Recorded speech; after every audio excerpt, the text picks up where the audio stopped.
किल्ले पन्हाळगडावरील ही एक अतिशय सुंदर वास्तू आहे जिचं नाव आहे सज्जा कोठी. सज्जा कोठी असं नाव असण्यामागे एक कारण आहे, ते म्हणजे सज्जाचा अर्थ होतो बाल्कनी किंवा गॅलरी. बाल्कनी किंवा गॅलरी ज्या वास्तूमध्ये आहे अशी वास्तू, म्हणून या इमारतीचं नाव आहे सज्जा कोठी.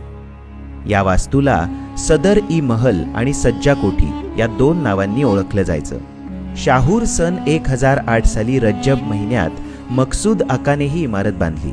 किल्ले पन्हाळगडाच्या पूर्व दिशेकडील बाजूस तटबंदीला लागून असलेली ही इमारत वास्तुकलेचा एक उत्तम नमुना आहे. त्यामुळे या इमारतीमध्ये किल्ल्यावरील प्रमुख व्यक्तींचं वास्तव्य असायचं. या इमारतीमधून तुम्ही पाहू शकता किल्ले पावनगडाचं दर्शन होतंय, त्यासोबतच पूर्वेकडील संपूर्ण प्रदेश आणि वारणा नदीचं खोरं सुद्धा दिसतंय. त्यामुळे ही इमारत उंच असल्यामुळे या संपूर्ण प्रदेशावर नजर ठेवण्यासाठी या इमारतीचा वापर केला जात असावा. रणनीती, गुप्त खलबते आणि महत्त्वाच्या गोष्टींची चर्चा याच ठिकाणी केली जायची.